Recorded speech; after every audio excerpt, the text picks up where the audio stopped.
So I welcome you all to the online worship of Bangalore South Church this morning.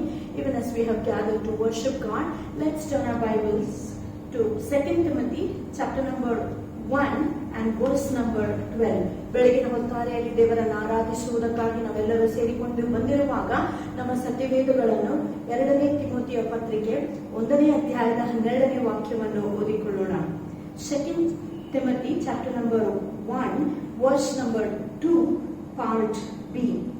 I know whom I have believed, and I am convinced that he is able to guard what I have entrusted to him for that day. Hallelujah. Kannada Bible ಹೀಗೆ ಹೇಳುತ್ತೆ. 2ನೇ ಭಾಗ 12ನೇ ವಾಕ್ಯದ 2ನೇ ಭಾಗವನ್ನು ನಾವು ಓದಿಕೊಳ್ಳೋಣ. ನಾನು ನಂಬಿರುವ ಆತನನ್ನು ಬಲ್ಲೆನು, ನಾನು ಆತನಿಗೆ ಒಪ್ಪಿಸಿದ್ದನ್ನು ಆತನು ಆ ದಿನಕ್ಕಾಗಿ ಕಾಪಾಡುವುದಕ್ಕೆ ಶಕ್ತನಾಗಿದ್ದಾನೆಂಬ ವಿಶ್ವಾಸ ನನಗಿದೆ. Hallelujah. This is a wonderful scripture. Apostle Paul is writing to Timothy, and by this time he has served the Lord for many years, and he has almost come to the end of his life, and this is what he is telling Timothy. ಅಪೊಸ್ತಲನಾದ ಪೌಲನು ಈ ವಾಕ್ಯವನ್ನು ತಿಮೋತಿಗಾಗಿ ಬರೆಯುತ್ತಾ ಇದ್ದಾನೆ. ಈ ವಾಕ್ಯವನ್ನು ಬರೆಯುವಾಗ ಅನೇಕ ವರ್ಷಗಳ ಕಾಲ ಆಗಲೇ ಅಪೊಸ್ತಲನಾದ ಪೌಲನು ದೇವರ ಸೇವೆಯನ್ನು ಮಾಡಿದ್ದಾನೆ. ಅನೇಕ ಪರಿಶ್ರಮಗಳನ್ನು ಆತನು ಎದುರಿಸಿದ್ದಾನೆ ಮತ್ತು ಕೊನೆಯ ದಿನಗಳಲ್ಲಿ ತಿಮೋತಿಗೆ ಆತನು ಬರೆದು ಹೀಗೆ ಆತನು ಹೇಳುತ್ತಾನೆ. He is saying like this, I know whom I have believed. ನಾನು ನಂಬಿದಾತನನ್ನು ನಾನು ಬಲ್ಲೆನೆಂಬುದಾಗಿ. Hallelujah. Here Apostle Paul is coming to the end of his ministry and to the end of his life, and he is saying, I know the God whom I have believed.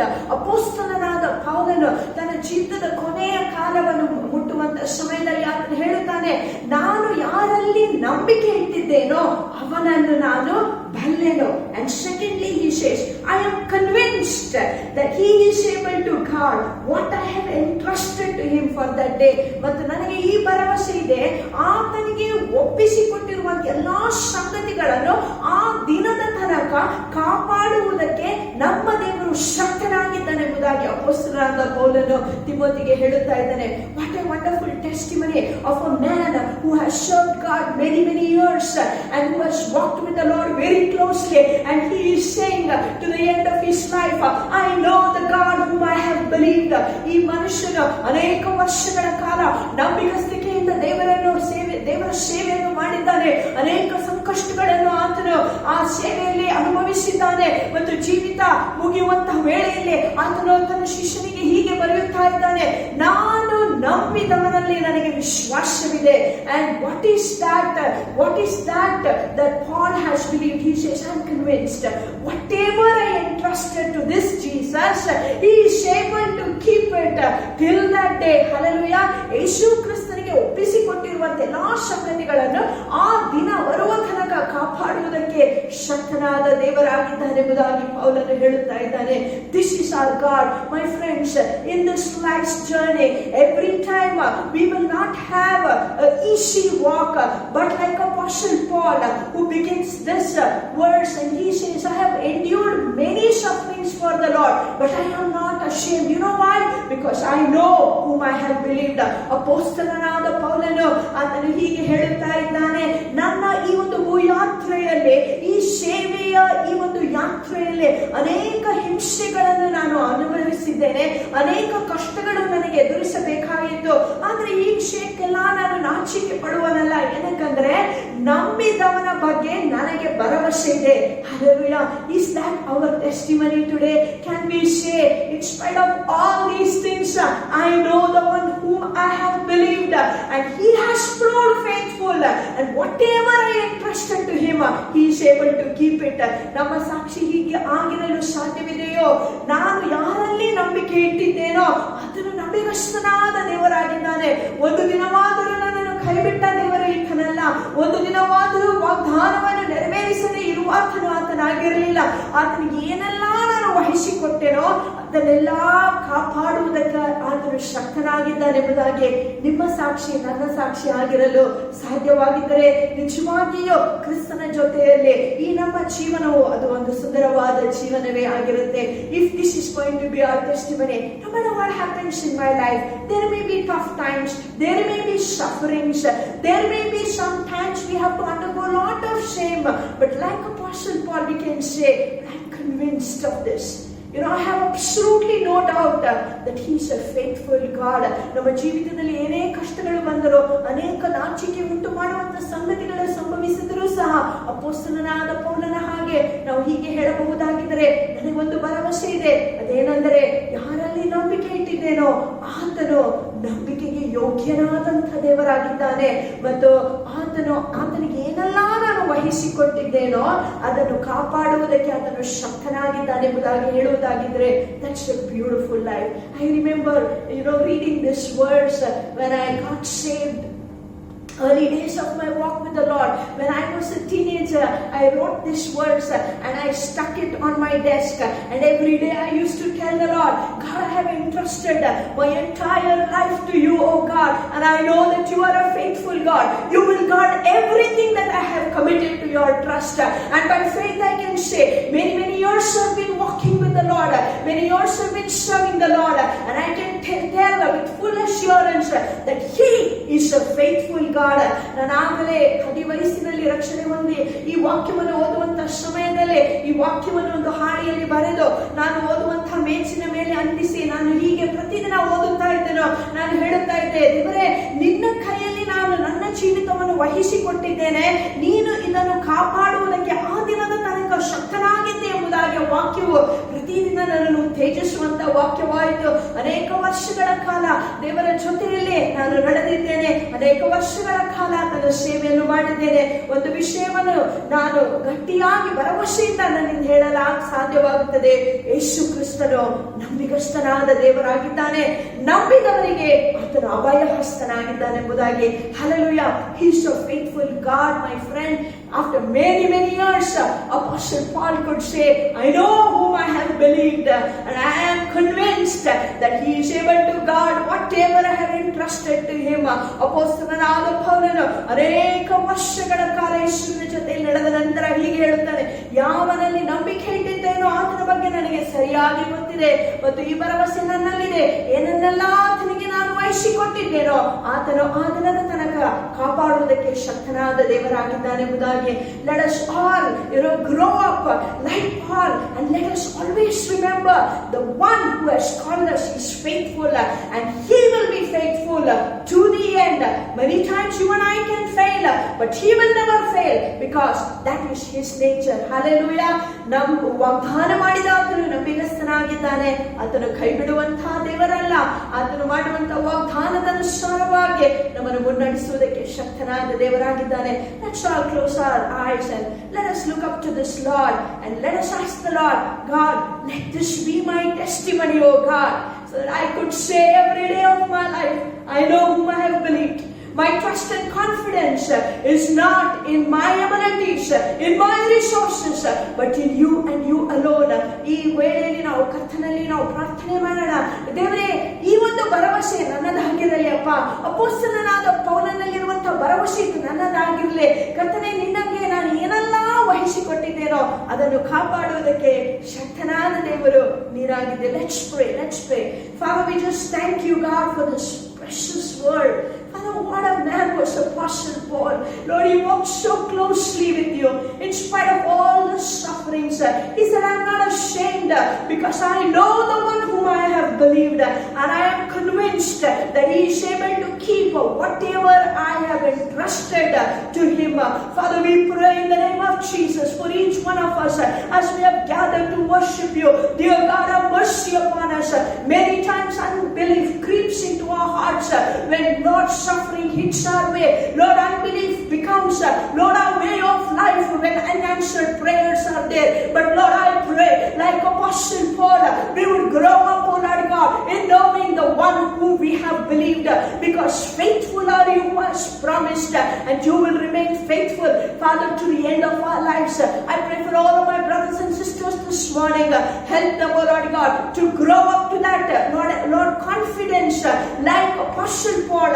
They would be convinced, Lord God, of your faithfulness in their life. Help us to this very end. In Jesus' precious name we pray. Amen. Amen. ಈ ಹಾಡನ್ನು ನಾವು ಹಾಡಿಕೊಳ್ಳೋಣ. ಯೇಸು ಕ್ರಿಸ್ತನು ನಂಬಿಗಸ್ತನು, ನಂಬಿದವರಿಗೆ ಅಭಯ ಹಸ್ತನು.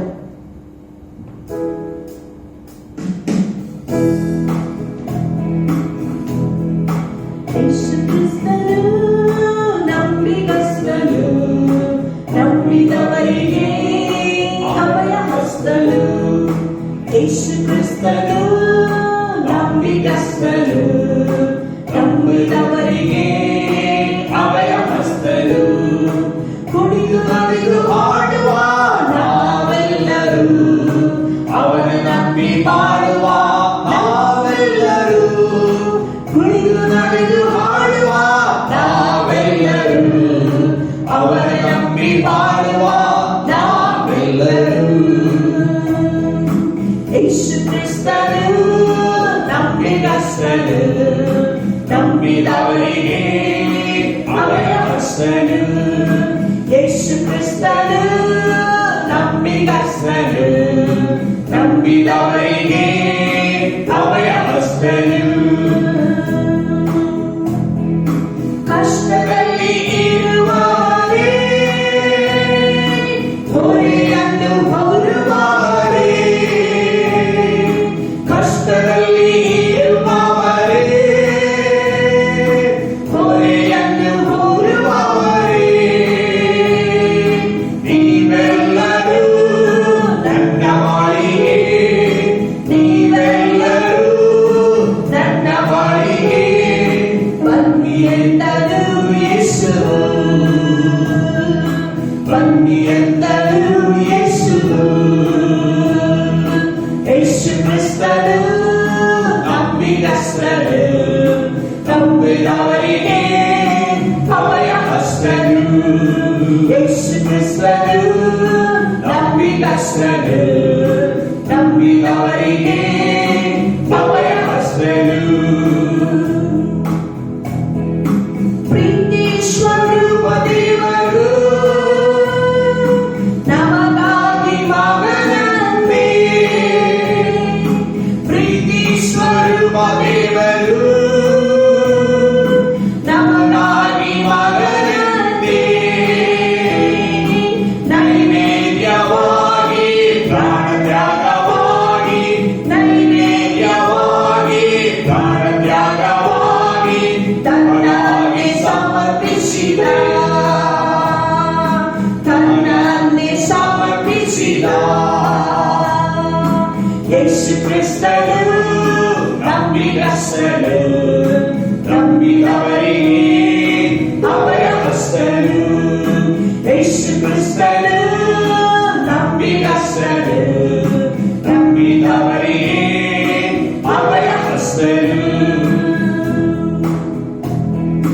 ದ್ರೋಹಿಯಾಗಿ ನಾನಿದ್ದೆ, ದುಷ್ಟರಾಗಿ ನಾ ಬಾಳಿದೆ, ದ್ರೋಹಿಯಾಗಿ ನಾನಿದ್ದೆ, ದುಷ್ಟರಾಗಿ ನಾ ಬಾಳಿದೆ. ಎಂದ ನನ್ನ ಮೇಲೆ ಕರುಣೆ ಮೀರಿ ತೋರಿದೆ, ಎಂದ ನನ್ನ ಮೇಲೆ ಕರುಣೆ ಮೀರಿ ತೋರಿದೆ. ಪರಲೋಕವಾಗಿದೆ, ಪರಲೋಕವಾಗಿದೆ. ಯೇಸು ಕ್ರಿಸ್ತನು ನಂಬಿಗಸ್ತನು, ನಂಬಿದವರಿಗೆ ಅಭಯ ಹಸ್ತನು. ಯೇಸು ಕ್ರಿಸ್ತನು ನಂಬಿಗಸ್ತನು, ನಂಬಿದವರಿಗೆ ಅಭಯ ಹಸ್ತನು. ಪ್ರೀತಿ ಸ್ವರೂಪ ದೇವರು ನಮಗಾಗಿ ಮಗನಂತೆ,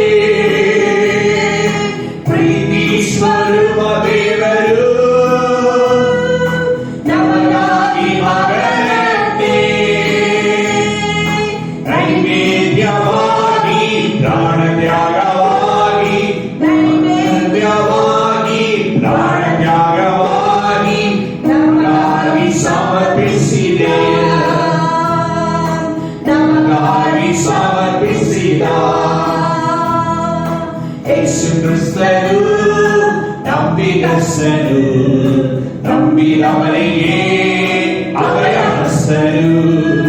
ಯೇಸು ಕ್ರಿಸ್ತನು ನಂಬಿಗಸ್ತನು, ನಂಬಿದವನಿಗೆ ಅಭಯ ಹಸ್ತನು.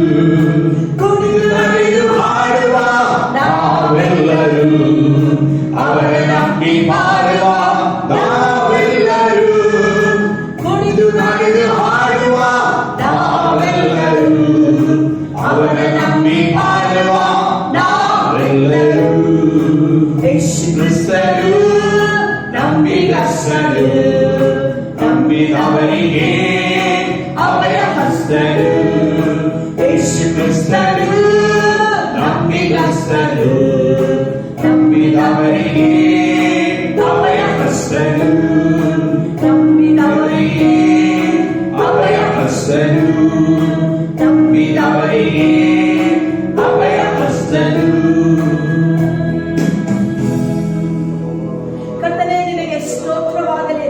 ನಂಬಿಗಸ್ತನಾದ ದೇವರೇ, ನಾವು ನಿನ್ನನ್ನು ಆರಾಧಿಸುತ್ತೇವೆ. ಅಪ್ಪ ಕರ್ತನೇ, ಕೊನೆ ಉಸಿರಿನ ತನಕ ನೀನು ನಂಬಿಗಸ್ತನಾಗಿರುವಾತನಾಗಿದ್ದೆ, ಅದಕ್ಕಾಗಿ ನಿನಗೆ ಸ್ತೋತ್ರವಾಗಲಿ. ಕರ್ತನೇ, ನಿನ್ನ ಸ್ವಂತ ಮಗನನ್ನು ಕೊಡುವರ ಮಟ್ಟಿಗೆ ನಮ್ಮನ್ನು ಪ್ರೀತಿಸಿ ಕರ್ತನೇ, ನಮ್ಮನ್ನು ಪಾಪದಿಂದ ರಕ್ಷಿಸಿ ನಿತ್ಯ ಜೀವಕ್ಕಾಗಿ ಬಾಧ್ಯಸ್ಥರನ್ನಾಗಿ ಮಾಡಿದಂತಹ ದೇವರೇ, ನಿನಗೆ ಸ್ತೋತ್ರವಾಗಲಿ. ಅಪ್ಪ ಕರ್ತನೇ, ದ್ರೋಹಿಗಳಾದ ನಮ್ಮನ್ನು ಸ್ವಾಮಿ ನೀನು ತಳ್ಳಿ ಬಿಡದೆ ನಿರಾಕರಿಸದೆ ಕರ್ತನೆ, ನಿನ್ನ ಪ್ರೀತಿಯಿಂದ ನಮ್ಮನ್ನು ಕರ್ತನೆ ಮೇಲಕ್ಕೆತ್ತಿದಂತಹ ದೇವರಾಗಿದ್ದೆ, ಪರಲೋಕ ರಾಜ್ಯಕ್ಕೆ ನಮ್ಮನ್ನು ಬಾಧ್ಯಸ್ಥರನ್ನಾಗಿ ಮಾಡಿದ್ದೆ, ಅದಕ್ಕಾಗಿ ನಿನಗೆ ಸ್ತೋತ್ರ. ನಮ್ಮ ಕಷ್ಟಗಳಿಂದ ಕರ್ತನೆ ನಮಗೆ ಕರ್ತನೆ ಬಿಡುಗಡೆಗಳನ್ನು ಕೊಟ್ಟು ಅಪ್ಪ ಸ್ವಾಮಿ ನಮ್ಮ ಭಾರಗಳನ್ನು ಹೊರುವಾತನು, ದಿನಂಪ್ರತಿ ನಮ್ಮ ಭಾರಗಳನ್ನು ಹೊರುವಾತನು ನೀನಾಗಿದ್ದೆ, ಅದಕ್ಕಾಗಿ ನಾವು ನಿನ್ನನ್ನು ಕೊಂಡಾಡುತ್ತೇವೆ. ನಿನ್ನಂತ ದೇವರು ಯಾರಲ್ಲ ಅಪ್ಪ, ಖಂಡಿತವಾಗಿಯೂ ನೀನು ನಂಬಿಗಸ್ತನಾದ ದೇವರಾಗಿದ್ದೆ, ನಮಗೆ ನೀನು ತಾನೇ ಅಭಯ ಹಸ್ತನಾಗಿದ್ದೆ. ನಿನ್ನ ಹೊರತಾಗಿ ನಮಗೆ ಬೇರೆ ಯಾವ ನಿರೀಕ್ಷೆ ಇಲ್ಲ ಸ್ವಾಮಿ, ನಿನ್ನ ಹೊರತಾಗಿ ನಮಗೆ ಬೇರೆ ಯಾವ ದಿಕ್ಕಿಲ್ಲ. ನೀನೇ ನಮ್ಮ ಆಧಾರಕನು, ನಮ್ಮ ಉದ್ಧಾರಕನು, ನಮ್ಮ ಹಿತಚಿಂತಕನು, ನಮ್ಮ ಶ್ರೇಷ್ಠ ವೈದ್ಯನು. ನಿನ್ನಂತ ದೇವರಿನ್ಯಾರಿಲ್ಲಪ್ಪ, ಅದಕ್ಕಾಗಿ ನಾವು ನಿನ್ನನ್ನು ಆರಾಧಿಸುತ್ತೇವೆ, ನಿನ್ನನ್ನು ಕೊಂಡಾಡುತ್ತೇವೆ ಯೇಸುವೆ. Hallelujah, hallelujah. Our God is a faithful God. He is an unchanging God. He is the ageless one. He is our rock of peace.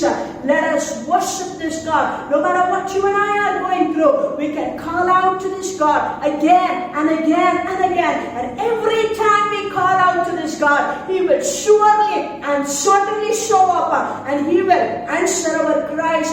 That is why we call out to Him.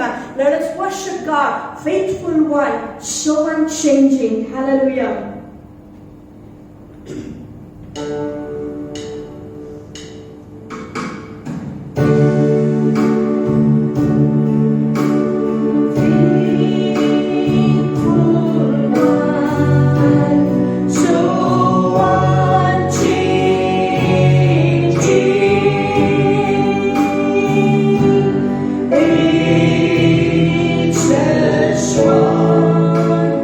Your God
our life. ನಮ್ಮ ಜೀವಕಾಲವೆಲ್ಲ ಸ್ವಾಮಿ ನಮ್ಮ ನಿರೀಕ್ಷೆ ನಿನ್ನಲ್ಲೇ ಇದೆ.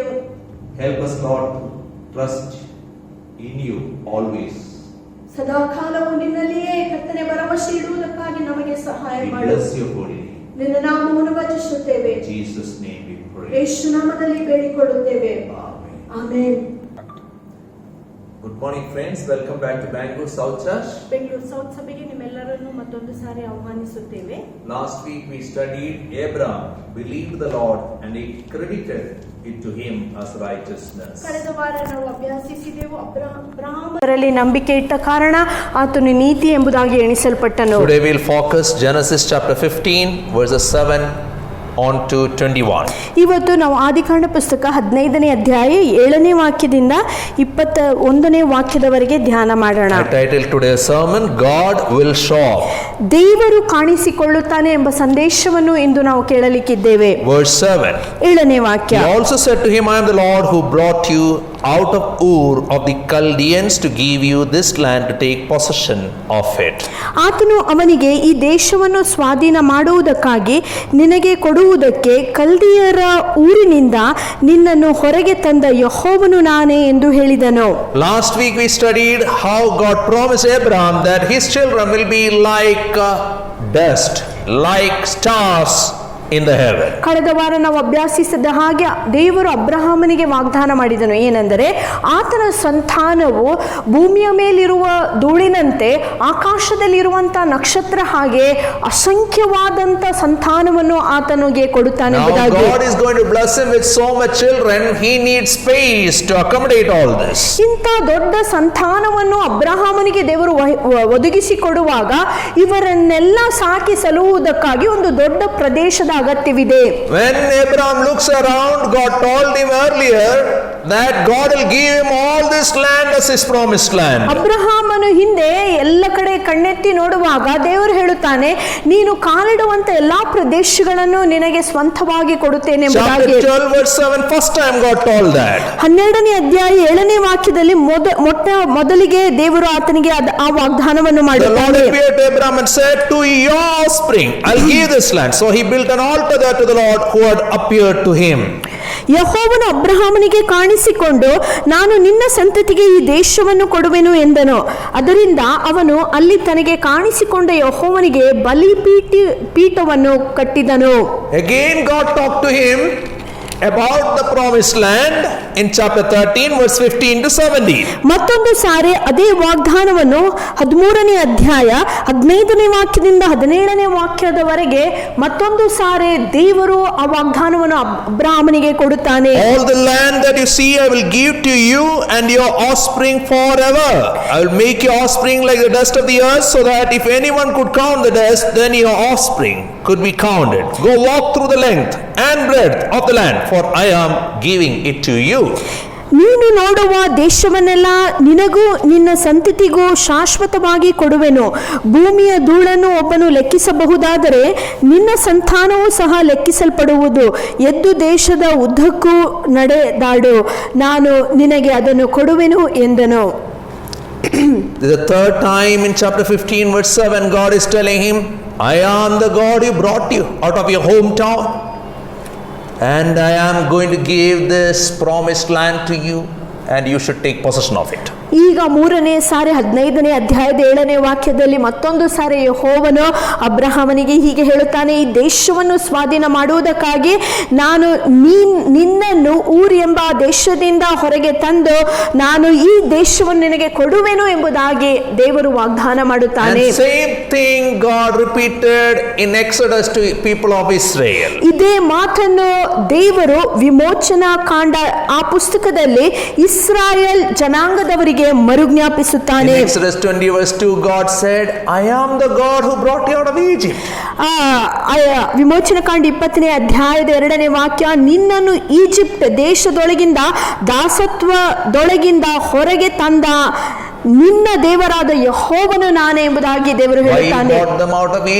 ಯಾವ ಕಾರಣದಿಂದ ದೇವರು ಐಗುಪ್ತ ದೇಶದಿಂದ ಇಸ್ರಾಯೇಲನ್ನು ಆಚೆ ತರುತ್ತಾನೆ? Promised land for them, and the promised land is the inheritance of the people who are prepared for the Lord. ಏನಕ್ಕೆ ದೇವರು ಅವರನ್ನು ಐಗುಪ್ತ ದೇಶದಿಂದ ಹೊರಗೆ ತಂದನೆಂದರೆ ದೇವರು ಈ ಜನರಿಗೋಸ್ಕರ ಒಂದು ವಾಗ್ದಾನ ದೇಶವನ್ನು ಸಿದ್ಧ ಮಾಡುತ್ತಾ ಇದ್ದನು.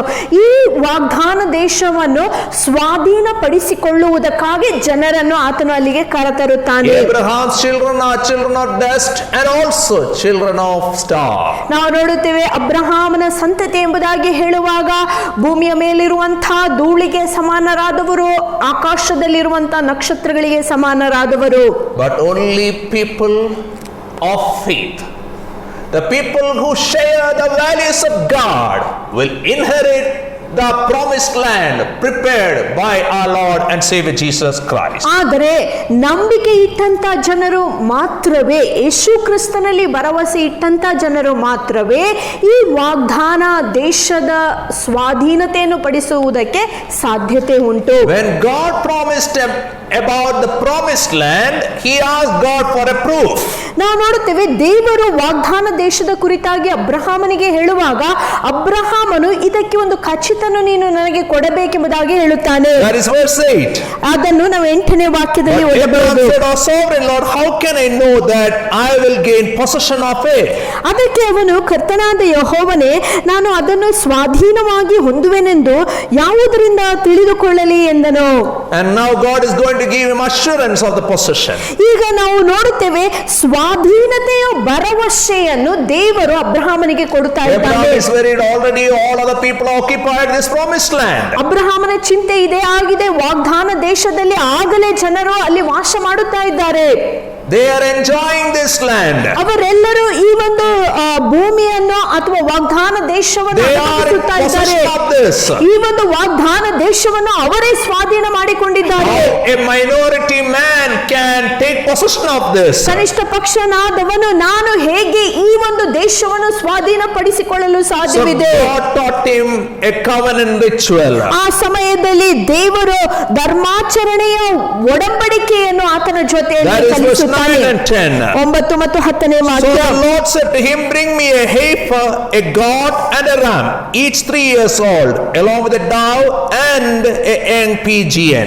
ಅದರಿಂದ ಆತನು ಅಬ್ರಹಾಮನಿಗೆ 3 ವರ್ಷದ ಕಡಶವನ್ನು, 3 ವರ್ಷದ ಮೇಕೆಯನ್ನು, 3 ವರ್ಷದ ಟಗರನ್ನು, 1 ಬೆಳವಕ್ಕಿಯನ್ನು, 1 ಪಾರಿವಾಳವನ್ನು ನನಗೆ ತೆಗೆದುಕೋ ಎಂದನು. Verse 10, Abraham brought all this to him, cut them into 2, and arranged the halves opposite each other. The birds, however, he did not cut in half. 10ನೇ ವಾಕ್ಯ. ಆನಂತರ ಅವನು ಇವುಗಳನ್ನೆಲ್ಲ ಆತನಿಗಾಗಿ ತೆಗೆದುಕೊಂಡು ನಡುವೆ ತುಂಡು ಮಾಡಿ ಒಂದು ತುಂಡು ಇನ್ನೊಂದು ಎದುರಾಗಿ ಇಟ್ಟನು, ಆದರೆ ಅವನು ಪಕ್ಷಿಗಳನ್ನು ತುಂಡು ಮಾಡಲಿಲ್ಲ. God is going to gift deed his property to Abraham. ದೇವರು ತನ್ನ ಆ ಸ್ವಾಸ್ಥ್ಯವನ್ನು ಅಬ್ರಹಾಮನಿಗೆ ಆತನು ಸ್ವಾಧೀನ ಮಾಡಿಕೊಳ್ಳುವುದಕ್ಕೆ ಕೊಡುತ್ತಾ ಇದ್ದಾನೆ. If today somebody is going to gift deed their property to somebody, they will go to the register office. Before going to register office, they will make the document ready. ನಾವು ನೋಡುತ್ತೇವೆ ಈ ದಿನಗಳಲ್ಲಿ ಯಾರಾದರೂ ತಮ್ಮ ಆಸ್ತಿಯನ್ನು ಇನ್ನೊಬ್ಬರಿಗೆ ವರ್ಗಾಯಿಸಲು ಅಥವಾ ಕೊಡುವುದಕ್ಕೆ ಮನಸ್ಸು ಮಾಡುವುದಾಗಿದ್ದರೆ ಅವರು ಈ ಕಚೇರಿಗೆ ಹೋಗುವಕ್ಕಿಂತ ಮುಂಚೆ ಅವರ ಇಷ್ಟಾರ್ಥ ಅಥವಾ ಅವರ ಚಿತ್ತವನ್ನೆಲ್ಲ ಅವರು ಬರೆದಿಡುತ್ತಾರೆ. And once they do all that, they will seal the deed by registration in the registration office. ನಾವು ನೋಡುತ್ತೇವೆ ಈ ಎಲ್ಲಾ ಕಾರ್ಯಗಳನ್ನು ಪತ್ರಗಳಲ್ಲಿ ಅವರು ಬರೆದ ನಂತರ ಅವರು ಕಚೇರಿಗೆ ಈ ಒಂದು ವರ್ಗಾವಣೆಯನ್ನು ಮಾಡಿಸುವುದಕ್ಕೆ ಹೋಗುತ್ತಾರೆ. So Abraham's time, God had one dealing that is called as cut the covenant. ನಾವು ನೋಡುತ್ತೇವೆ ಅಬ್ರಹಾಮನ ದಿನಗಳಲ್ಲಿಯೂ ಸಹ ದೇವರ ಒಂದು ಆಚರಣೆಯನ್ನು ಮಾಡಿದನು. ಅದರ ಅರ್ಥ ಇಷ್ಟೇ ಆಗಿರುತ್ತದೆ, ಆ ಒಡಂಬಡಿಕೆಯನ್ನು ತುಂಡು ಮಾಡುವುದು. To understand cut the covenant process, you should read Jeremiah chapter 34, 17 to 20. ಈ ಒಂದು ಒಡಂಬಡಿಕೆಯನ್ನು ತುಂಡು ಮಾಡುವ ಈ ವಿಧಾನವನ್ನು ಅರ್ಥೈಸಿಕೊಳ್ಳುವುದಕ್ಕೆ ನಾವು ಯೆರೆಮೀಯನ ಪುಸ್ತಕ 34ನೇ ಅಧ್ಯಾಯ 17ನೇ ವಾಕ್ಯದಿಂದ 20ನೇ ವಾಕ್ಯದವರೆಗೆ ಓದಿಕೊಳ್ಳಬೇಕು. You can read that later. ನಾವು ನಂತರ ಅದನ್ನು ಓದಿಕೊಳ್ಳಬಹುದು. So to cut the covenant, first you will bring an animal. ನಾವು ನೋಡುತ್ತೇವೆ ಈ ಒಡಂಬಡಿಕೆಯನ್ನು ತುಂಡು ಮಾಡುವುದಕ್ಕಾಗಿ ಪ್ರಥಮವಾಗಿ ನಾವು ಒಂದು ಪ್ರಾಣಿಯನ್ನು ಅಲ್ಲಿ ತರುತ್ತೇವೆ. You will kill the animal. ನಾವು ಆ ಪ್ರಾಣಿಯನ್ನು ತುಂಡು ಮಾಡುತ್ತೇವೆ. And then you cut that animal into two pieces. Halves. ನಾವು ನೋಡುತ್ತೇವೆ ಎರಡು ತುಂಡಾಗಿ ಆ ಒಂದು ಪ್ರಾಣಿಯನ್ನು ಮಾಡುತ್ತೇವೆ. And you separate both the pieces. ಎರಡು ತುಂಡುಗಳನ್ನು ನಾವು ವಿಭಜನೆ ಮಾಡುತ್ತೇವೆ. And the people who are making the covenant, they walk in between the pieces. ಒಂದು ತುಂಡನ್ನು ಇನ್ನೊಂದು ತುಂಡಿನ ಮಧ್ಯದಲ್ಲಿ ಆ ತುಂಡಿನ ಮಧ್ಯದಲ್ಲಿ ಒಡಂಬಡಿಕೆ ಮಾಡುವರು ನಡೆದು ಹೋಗುವರಾಗಿರುತ್ತಾರೆ. And once you make the covenant, ನೀವು ಆ ಒಡಂಬಡಿಕೆಯನ್ನು ಮಾಡಿದ ನಂತರ you are symbolically saying, ನೀವು ಈ ರೀತಿಯಾಗಿ ಕ್ರಿಯಾತ್ಮಕವಾಗಿ ಹೇಳುತ್ತಾ there ಇದ್ದೀರಿ, was so much shedding of blood, ಅಲ್ಲಿ ಬಹಳಷ್ಟು ರಕ್ತಧಾರೆ ಉಂಟಾಯಿತು, life was lost. ಅಲ್ಲಿ ಜೀವನವೇ ಕಳೆದು ಹೋಯಿತು. Now in case we are not keeping our part of term, this will be our fate also. ಒಂದು ವೇಳೆ ನಾವು ಈ ಒಡಂಬಡಿಕೆಯನ್ನು ನೆರವೇರಿಸದೆ ಹೋದರೆ ಆ ಪ್ರಾಣಿಗಳ ಗತಿಯೇ ನಮಗೂ ಸಹ ಬರುತ್ತದೆ ಎಂಬುದಾಗಿ ನಾವು ಹೇಳುತ್ತೇವೆ. Abraham, God called him and said, I'm going to give this land, promised land for you. ಅಬ್ರಹಾಮನಿಗೆ ದೇವರು ಇಂತೆನ್ನುತ್ತಾನೆ, ಈ ವಾಗ್ದಾನ ದೇಶವನ್ನು ನಿನಗೆ ಸ್ವಾಧೀನವಾಗಿ ಮಾಡಿಕೊಳ್ಳುವುದಕ್ಕೆ You can ಕೊಡುತ್ತೇನೆ. have it and your descendants can have it. ನೀನು ಅದನ್ನು ಸ್ವಾಧೀನಪಡಿಸಿಕೊಂಡು ನಂತರ ನಿನ್ನ ಸಂತತಿಯು ಸಹ ಇದನ್ನು ಅನುಭವಿಸಲು So ಸಾಧ್ಯವಿದೆ. first we will have the deal. ಈಗ ನಾವು ಒಂದು ಒಡಂಬಡಿಕೆಯನ್ನು ಮಾಡಿಕೊಳ್ಳಬೇಕು. To have the deed, he asked to bring 3 animals. ನಾವು ನೋಡುತ್ತೇವೆ ಒಡಂಬಡಿಕೆಯನ್ನು ನೆರವೇರಿಸುವುದಕ್ಕಾಗಿ 3 ಪ್ರಾಣಿಗಳನ್ನು ತರುವುದಕ್ಕೆ ದೇವರು ಹೇಳುತ್ತಾನೆ And 2 birds. ಮತ್ತು 2 ಪಕ್ಷಿಗಳನ್ನು ತರುವುದಕ್ಕೆ All ಹೇಳುತ್ತಾನೆ. 3 birds he cut into 2. ನಾವು ನೋಡುತ್ತೇವೆ ಪಕ್ಷಿಗಳನ್ನು ಆತನು ತುಂಡು ಮಾಡಲಿಲ್ಲ, ಆದರೆ ಪ್ರಾಣಿಗಳನ್ನು ತುಂಡು ಮಾಡಿದನು. But birds, one bird this side, another bird other side he kept. ಆದ್ರೆ ಪಕ್ಷಿಗಳನ್ನಾದರೂ ತುಂಡು ಮಾಡದೆ ಒಂದು ಪಕ್ಷಿಯ ಎದುರಿಗೆ ಇನ್ನೊಂದು ಪಕ್ಷಿಯನ್ನು ಇಟ್ಟನು. So he arranged the house opposite each other, and birds he didn't cut into half. ನಾವು ನೋಡುತ್ತೇವೆ ಒಂದು ತುಂಡನ್ನು ಇನ್ನೊಂದು ತುಂಡಿನ ಎದುರಿಗಿಟ್ಟನು, ಆದ್ರೆ ಪಕ್ಷಿಗಳನ್ನಾದರೂ ಆತನು 2 ತುಂಡನ್ನಾಗಿ ಮಾಡಲಿಲ್ಲ. This old man Abraham, he has done his job, listened to God, he did everything needed for the deed. ಅಬ್ರಹಾಮನು ಈಗ ಮುಪ್ಪಿನ ಪ್ರಾಯದಲ್ಲಿರುವಾಗ ದೇವರಿಗೆ ವಿಧೇಯನಾಗಿ ದೇವರ ಆ ಒಂದು ಹೇಳಿಕೆಯ ಪ್ರಕಾರ ಎಲ್ಲಾ ವಿಷಯಗಳನ್ನು ನಿಭಾಯಿಸಿದನು. And he is sitting in this hot sun. ಆತನು ಈ ಒಂದು ಬಿಸಿಲಿನ ಆ ಒಂದು ಸ್ಥಳದಲ್ಲಿ ಕುಳಿತುಕೊಂಡಿದ್ದಾನೆ. You don't know how long he sat there. ಆತನು ಎಷ್ಟರವರೆಗೆ ಎಷ್ಟರ ಮಟ್ಟಿಗೆ ಅಲ್ಲಿ ಕುಳಿತುಕೊಂಡನೆಂಬುದಾಗಿ ಗೊತ್ತಿಲ್ಲ. He is watching and waiting for God to show up. ಆತನು ಅಲ್ಲೇ ಕಾಯುತ್ತಾ ಇದ್ದಾನೆ, ದೇವರು ಈಗ ಕಾಣಿಸಿಕೊಳ್ಳಬಹುದೆಂಬುದಾಗಿ ಆತನು ಅಂದುಕೊಳ್ಳುತ್ತಿದ್ದಾನೆ. He is sure that God will show up. ಆತನಿಗೆ ಈ ಭರವಸೆ ಇದೆ, ದೇವರು ಖಂಡಿತವಾಗಿ ಕಾಣಿಸಿಕೊಳ್ಳುತ್ತಾನೆ. But he don't know when God will show up. ಆದ್ರೆ ಯಾವಾಗ ಆತನು ಕಾಣಿಸಿಕೊಳ್ಳುತ್ತಾನೆಂಬ ಆ ಖಚಿತ He ಈತನಿಗಿಲ್ಲ. obeyed all what God said. He did every instructions of God. ದೇವರು ಹೇಳಿರುವ ಹಾಗೆ ಆತನು ಎಲ್ಲಾ ಮಾತುಗಳ ಅನುಸಾರವಾಗಿ ನಡೆದನು. But God is not showing up. ಆದ್ರೆ ದೇವರು ಇನ್ನೂ ಕಾಣಿಸಿಕೊಳ್ಳುತ್ತಿಲ್ಲ. So he is waiting. ಆತನು ಕಾದುಕೊಂಡಿರುವಾಗ And these animals all are cut into 2, and the smell from the animals are coming out. ನಾವು ನೋಡುತ್ತೇವೆ ಈಗ ಆಗಲೇ ಈ ಎಲ್ಲಾ ಪ್ರಾಣಿಗಳನ್ನು 2ರಷ್ಟಾಗಿ ತುಂಡು ಮಾಡಿ ಸಾಯಿಸಿರುವ ಕಾರಣದಿಂದ ಆ ಒಂದು ದುರ್ವಾಸನೆಯು ಪ್ರಾಣಿಗಳಿಂದ ಆಚೆ ಬರುತ್ತಾ ಇದೆ. And this smell attracted the birds of prey. ನಾವು ನೋಡುತ್ತೇವೆ ಈ ಒಂದು ವಾಸನೆಯ ನಿಮಿತ್ತವಾಗಿ ರಣ ಹದ್ದುಗಳು ಅಥವಾ ಬೇಟೆಯ ಹದ್ದುಗಳು ಅಲ್ಲಿ ಬರಲಾರಂಭಿಸುತ್ತವೆ. 11ನೇ When ವಾಕ್ಯ, birds of prey came down on the carcasses, but Abraham drove them away. 11ನೇ ವಾಕ್ಯ, ರಣಹದ್ದುಗಳು ಆ ಶವಗಳ ಮೇಲೆ ಇಳಿದು ಬಂದಾಗ ಅಬ್ರಹಾಮನು ಅವುಗಳನ್ನು ಓಡಿಸಿದನು. Abraham bought his animals. He did all what God asked him to do, and this is all to confirm the promise of the promised land. ಈ ವಾಗ್ದಾನ ದೇಶವನ್ನು ಸ್ವಾಧೀನ ಮಾಡಿಸಿಕೊಳ್ಳುವುದಕ್ಕಾಗಿ ಬೇಕಾಗಿರುವಂತ ಧರ್ಮಾಚರಣೆಯ ಎಲ್ಲಾ ಕಾರ್ಯಗಳನ್ನು ಆತನು ನಿರ್ವಹಿಸಿ ಅಲ್ಲಿ ಆತನು ಕಾದುಕೊಂಡಿದ್ದಾನೆ. But in that hot sun, this old man is struggling to keep the birds away because they are coming and trying to snatch what Abraham is offered to God. ನಾವು ನೋಡುತ್ತೇವೆ ಈ ಒಂದು ನಿಟ್ಟು ಬಿಸಿಲಿನ ಆ ಒಂದು ಪ್ರದೇಶದಲ್ಲಿ ಅಬ್ರಹಾಮನು ದೇವರಿಗೋಸ್ಕರ ಕಾದುಕೊಂಡಿರುವಂತ ಸಮಯದಲ್ಲಿ ಈ ರಣ ಹದ್ದುಗಳನ್ನು ಆಚೆ ಓಡಿಸುವುದಕ್ಕೆ ಆತನು ಪ್ರಯತ್ನಿಸುತ್ತಾ ಇದ್ದಾನೆ. ಏಕೆಂದರೆ ಈ ರಣ ಹದ್ದುಗಳು ದೇವರಿಗೆ ಒಪ್ಪಿಸಲ್ಪಟ್ಟಂತಹ ಯಜ್ಞವನ್ನು ದೋಚಿಕೊಂಡು ಹೋಗುವುದಕ್ಕಾಗಿ ಅವುಗಳು ಬರುತ್ತಾ ಇವೆ. It was a big struggle for that old man in that hot sun. ಆ ಒಂದು ಬಿಸಿಲಿನ ಆ ಸಮಯದಲ್ಲಿ ಈ ಒಂದು ಕೆಲಸ ಕಾರ್ಯವು ಅದು ಒಂದು ಹೋರಾಟದ ಕೆಲಸವಾಗಿತ್ತು. Verse 12, as the sun was setting, Abraham fell into a deep sleep and a thick and dreadful darkness came over him. 12ನೇ ವಾಕ್ಯ, ಸೂರ್ಯನು ಅಸ್ತಮಿಸಲಾಗಿ ಅಬ್ರಹಾಮನಿಗೆ ಗಾಢ ನಿದ್ರೆ ಹತ್ತಿತು, ಭಯದ ಘೋರಾಂಧಕಾರವು ಅವನ ಮೇಲೆ ಕವಿಯಿತು. He waited and waited for the promise of God. He waited, God, I did all what you asked me to do, but where are you, God? When will you show up? And then that moment he was tired and then he got a deep sleep. ಅಬ್ರಹಾಮನು ಮಾಡಬೇಕಾಗಿರುವಂತೆ ಎಲ್ಲಾ ಕಾರ್ಯ ಕೆಲಸಗಳನ್ನು ಮಾಡಿದನು. ದೇವರ ವಾಗ್ದಾನವನ್ನು ಪಡೆದುಕೊಳ್ಳುವುದಕ್ಕಾಗಿ ಆತನು ಕಾದುಕೊಂಡಿರುವಂತಹ ಸಮಯದಲ್ಲಿ ಆತನು ಬಹಳಷ್ಟು ದಣಿವಿನಿಂದ ಗಾಢ ನಿದ್ರೆಯಲ್ಲಿ ಆತನು ಹೊರಟು ಹೋಗುತ್ತಾನೆ.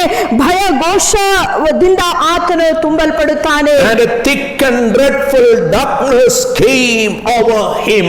ಭಯದ ಘೋರಾಂಧಕಾರವು ಅವನ ಮೇಲೆ ಕವಿಯಿತು. He's worried about a lot of things. ಅಬ್ರಹಾಮನ ಅನೇಕ ವಿಷಯಗಳ ಬಗ್ಗೆ ಚಿಂತಾಗ್ರತನಾಗಿದ್ದಾನೆ. And when the thick darkness came, he understood something has happened. God has shown up. ಆತನು ಈ ಒಂದು ಭಯದ ಘೋರಾಂಧಕಾರವು ಕಾಣಿಸಿಕೊಂಡಾಗ ಆತನಿಗೆ ಅರ್ಥವಾಗುತ್ತದೆ, ಬಹುತೇಕವಾಗಿ ದೇವರು ಇಲ್ಲಿ ಕಾಣಿಸಿಕೊಳ್ಳುತ್ತಾ ಇದ್ದಾನೆ ಎಂಬುದಾಗಿ. Abraham knew very clearly God live in unapproachable light and God can live in thick darkness too. ಅಬ್ರಹಾಮನಿಗೆ ಗೊತ್ತಿರುವಂತ ಒಂದು ವಿಷಯವೇನೆಂದರೆ ದೇವರು ಗಾಢಾಂಧಕಾರದಲ್ಲಿ ಇರುವುದಕ್ಕೂ ಶಕ್ತನಾಗಿದ್ದಾನೆ, ಮುಟ್ಟಲಾರದಂತ ಬೆಳಕಿನಲ್ಲಿ ಇರುವುದಕ್ಕೂ ಆತನು ಶಕ್ತನಾಗಿದ್ದಾನೆ ಎಂಬುದಾಗಿ. Verse 30. 13ನೇ ವಾಕ್ಯ, Then the Lord said to him, know for certain that your descendants will be strangers in a country not their own, and they will be enslaved and mistreated 400 years.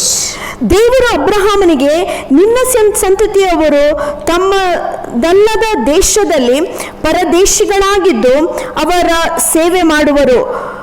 400 ವರ್ಷಗಳ ಕಾಲ ನಿನ್ನ ಸಂತತಿಯವರು ದಾಸರಾಗಿ ದಬ್ಬಾಳಿಕೆಗೆ ಒಳಗಾಗುವರು ಎಂಬುದನ್ನು ನೀನು ಖಂಡಿತವಾಗಿ ತಿಳಿಯತಕ್ಕದ್ದು. ಅಬ್ರಾಮನೇ, you don't have one child. ನಿನಗೆ ಕೇವಲ ನಿನಗೆ ಇನ್ನೂ ಒಂದು ಮಗನೂ ಇಲ್ಲ. Your past is not your future.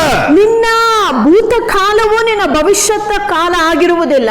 I am going to do something very beautiful in your life. ನಾನು ನಿನ್ನ ಜೀವಿತದಲ್ಲಿ ಒಂದು ವಿಶೇಷವಾದ ಸಂಗತಿಯನ್ನು ಮಾಡಲಿಕ್ಕಿದ್ದೇನೆ. You have a great destiny. ನಿನಗೆ ಒಂದು ದೊಡ್ಡ ದೇಹ ಉಂಟು.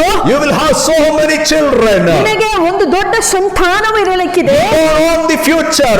ನೀನು ಆ ಒಂದು ಭವಿಷ್ಯತ್ತನ್ನು ಇನ್ನು ಪಡೆದುಕೊಂಡಿಲ್ಲ. But I own the future. ಆದರೆ ನಾನೇ ನಿನ್ನ ಭವಿಷ್ಯವನ್ನು ನಿನಗೆ I know ಇಟ್ಟಿದ್ದೇನೆ. your past, I know your future, I know your present. ನಿನ್ನ ಭೂತಕಾಲವನ್ನು ನಾನು ತಿಳಿದಿದ್ದೇನೆ, ವರ್ತಮಾನವನ್ನು ತಿಳಿದಿದ್ದೇನೆ, ಭವಿಷ್ಯತ್ತನ್ನು ನಾನು But ತಿಳಿದಿದ್ದೇನೆ. know for certain. ಆದರೆ ಖಂಡಿತವಾಗಿ ನೀನು Your children will ಅರ್ಥೈಸಿಕೊಳ್ಳಬೇಕು. become strangers in a country which is not theirs. ನಿನ್ನ ಸಂತತಿಯು ಅವರಲ್ಲದ ಊರಿನಲ್ಲಿ ಅವರು ದಾಸರಾಗಿರುತ್ತಾರೆ. You are a very rich man. ನನಗೆ ಗೊತ್ತಿದೆ ನೀನು ಐಶ್ವರ್ಯವಂತನಾದ But ವ್ಯಕ್ತಿ. in that strange country, ಆದರೆ ಆ ಒಂದು ಪರದೇಶದಲ್ಲಿ your children will be enslaved.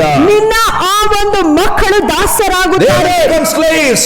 ಅವರು ಅಲ್ಲಿ ದಾಸರಾಗಿ ದಬ್ಬಾಳಿಕೆಯ They will be mistreated. ದಬ್ಬಾಳಿಕೆಗೆ ಒಳಗಾಗುತ್ತಾರೆ. And there they will learn how to be a pilgrim. ಆ ಸ್ಥಳದಲ್ಲಿ ಅವರು ಹೇಗೆ ಪರದೇಶಸ್ಥರಾಗಿರಬೇಕೆಂಬುದಾಗಿ ಕಲಿತುಕೊಳ್ಳುತ್ತಾರೆ. And pain and struggles. ಆ ಒಂದು ಹೋರಾಟಗಳ They ಮುಖಾಂತರ will learn my nature. ಅವರು ನನ್ನ ಸ್ವಭಾವವನ್ನು To ಅರ್ಥೈಸಿಕೊಳ್ಳುತ್ತಾರೆ. respect every human being. ಪ್ರತಿಯೊಬ್ಬ ಮನುಷ್ಯನನ್ನು Because ಗೌರವಿಸುವುದಕ್ಕಾಗಿ. my God is a man of sorrows. ಯಾಕಂದ್ರೆ ದೇವರಾದ ನಾನು ಕಷ್ಟಗಳನ್ನು I'm ಅರಿತವನು. a compassionate God. ಕನಿಕರದಿಂದ I ತುಂಬಲ್ಪಟ್ಟ know what is pain. ನೋವಿನ ಅರ್ಥ ನನಗೆ ಗೊತ್ತಿದೆ. And your children also will learn to pick up my values. ನಿನ್ನ ಸಂತತಿಗೂ ಸಹ ಈ ವಿಷಯ ಗೊತ್ತಾಗುತ್ತದೆ, ಹೇಗೆ ನನ್ನ ಮೌಲ್ಯಗಳನ್ನು ಅಳವಡಿಸಿಕೊಳ್ಳಬೇಕೆಂಬುದಾಗಿ. They will not get attached to things. They will have an attached, detached relation with the things of the world, and they will learn to get attached to me. ಅವರು ಲೋಕದ ಸಂಗತಿಗಳಿಗೋಸ್ಕರ ಅಂಟಿಕೊಳ್ಳದೆ ಅವರು ಬೇಕಾದದನ್ನು ಉಪಯೋಗಿಸಿ ಅವರು ನನ್ನ ಕಡೆಗೆ ಅವರು ಅಂಟುವಂತ ಜನರಾಗಿರುತ್ತಾರೆ. Know for certain, ನೀನು ಖಂಡಿತವಾಗಿ ತಿಳಿದುಕೊಳ್ಳಬೇಕು, being slave is not the lifetime story. ದಾಸನಾಗಿರುವಂತ ಈ ಕಥೆಯು ಜೀವಕಾಲ ಇರುವಂತ ವಿಷಯವಲ್ಲ. Being troubled by people is not the lifetime story. ದಬ್ಬಾಳಿಕೆಯ ಜೀವನ ಜೀವಾದ್ಯಂತ ಇರುವುದಲ್ಲ. Your children will be pilgrims. ನಿನ್ನ ಮಕ್ಕಳು ಪರದೇಶಸ್ಥರಾಗಿರುತ್ತಾರೆ. One day they will arrive in the promised land. ಆದ್ರೆ ಒಂದು ದಿನ ಅವರು ವಾಗ್ದಾನ ದೇಶವನ್ನು This is ಸ್ವಾಧೀನಪಡಿಸಿಕೊಳ್ಳುತ್ತಾರೆ. the story of every pilgrims of Jesus Christ. ಯೇಸು ಕ್ರಿಸ್ತನ ಪ್ರತಿಯೊಬ್ಬ ಆ ಯಾತ್ರಿಯರ ಕಥೆ We ಇದಾಗಿರುತ್ತದೆ. all go through struggles. ನಾವೆಲ್ಲರೂ ಅನೇಕ ಕಷ್ಟಗಳಲ್ಲಿ ಹಾದು Like ಹೋಗುತ್ತೇವೆ. Abraham in hot sun. ನಾವು ಅಬ್ರಹಾಮನ ಹಾಗೆ ಆ ಒಂದು ಬಿಸಿಲಿನ ಅವಸ್ಥೆಯಲ್ಲಿ While we watch and wait for the coming of our Lord and Savior Jesus Yesu Christ. ಕ್ರಿಸ್ತನ ಬರೋಣಕ್ಕಾಗಿ ನಾವು ಕಾದುಕೊಂಡಿರುವಂತಹ We ವೇಳೆಯಲ್ಲಿ struggle in the warfare, and we struggle to keep away the birds that distracts and snatch what God has promised to us. ಈ ಒಂದು ಹೋರಾಟದಲ್ಲಿ ದೇವರ ವಾಗ್ದಾನಗಳನ್ನು ಆಕಾಶದ ಹಕ್ಕಿಗಳು ರಣ ಹದ್ದುಗಳು ಕಿತ್ತಿಕೊಂಡು ಹೋಗದಂತೆ ನಾವು ಕಾಪಾಡುವುದಕ್ಕಾಗಿ ಬಹಳಷ್ಟು ಪರಿಶ್ರಮವನ್ನು ಪಡುತ್ತಲೇ ಇರುತ್ತೇವೆ. But one day we'll arrive in the promised land. ಆದ್ರೆ ಒಂದು ದಿನ ನಾವು ವಾಗ್ದಾನ ದೇಶವನ್ನು ಸೇರಲಿಕ್ಕಿದ್ದೇವೆ. Verse 15 and 16. 15 ಮತ್ತು 16ನೇ ವಾಕ್ಯ. Verse 14, and afterwards they will come out with great possessions. You, however, will go to your fathers in peace and be buried at a good old age. In the fourth generations, your descendants will come back here, for the sin of the Amorites has not reached its full measure. 14ನೇ ವಾಕ್ಯದಿಂದ 16ನೇ ವಾಕ್ಯ. ಆದರೆ ಅವರು ಸೇವೆ ಮಾಡುವ ಜನಾಂಗಕ್ಕೆ ನಾನೇ ನ್ಯಾಯ ತೀರಿಸುವೆನು. ತರುವಾಯ ಮಹಾ ಸಂಪತ್ತಿನೊಂದಿಗೆ ಅವರು ಹೊರಗೆ ಬರುವರು. ನೀನಾದರೂ ಸಮಾಧಾನದಿಂದ ನಿನ್ನ ಪಿತೃಗಳ ಬಳಿಗೆ ಹೋಗುವೆ, ಬಹಳ ಮುದಿಪ್ರಾಯದವನಾಗಿ ಹೂಣಲ್ಪಡುವಿ. ಆಗ 4ನೆಯ ಸಂತಾನದವರು ಇಲ್ಲಿಗೆ ತಿರುಗಿ ಬರುವರು, ಏಕೆಂದರೆ ಅಮೋನ್ಯರ ದುಷ್ಟತ್ವವು ಇನ್ನೂ ಪೂರ್ತಿಯಾಗಿಲ್ಲ ಎಂದು ಹೇಳಿದನು. Oh Abraham, O ಅಬ್ರಹಾಮನೇ, today you have zero children. ಇವತ್ತು ನಿನಗೆ ಮಕ್ಕಳಿಲ್ಲ, But let me tell you, ಆದ್ರೆ ಒಂದು ವಿಷಯ ನಿನಗೆ your ಹೇಳುತ್ತೇನೆ, children will become a nation. ಒಂದು ದಿನ ನಿನ್ನ ಮಕ್ಕಳು ಒಂದು ದೇಶವಾಗುತ್ತಾರೆ. Be enslaved, ಅವರು ದಾಸತ್ವದಲ್ಲಿದ್ದರೂ ಸಹ, but out of slavery. ಆದ್ರೆ ಆ ದಾಸತ್ವದಿಂದ ಆಚೆ They ಬರುವಾಗ will have me. ಅವರು ನನ್ನನ್ನು They'll see my ಸ್ವಾಧೀನಪಡಿಸಿಕೊಳ್ಳುತ್ತಾರೆ, great power. ನನ್ನ ದೊಡ್ಡ ಶಕ್ತಿಯನ್ನು ಅನುಭವಿಸುತ್ತಾರೆ. They have grand exit. ಅವರು ಅವರು ಎಲ್ಲವನ್ನು ದೋಚಿಕೊಂಡು ಹೊರಗೆ They'll come out ಬರುತ್ತಾರೆ. of bondage. ಅವರು ಬಂಧದಿಂದ ಆಚೆ They'll come ಬರುತ್ತಾರೆ. out of slavery. ಅವರು ದಾಸತ್ವದಿಂದ They'll ಆಚೆ come out of ಬರುತ್ತಾರೆ. every oppression. ಅವರು ಎಲ್ಲಾ ದಬ್ಬಾಳಿಕೆಯಿಂದ They'll ಆಚೆ come out of every suppression. ಅವರು ಎಲ್ಲಾ ಕಷ್ಟಗಳಿಂದ ಆಚೆ They'll be ಬರುತ್ತಾರೆ. free.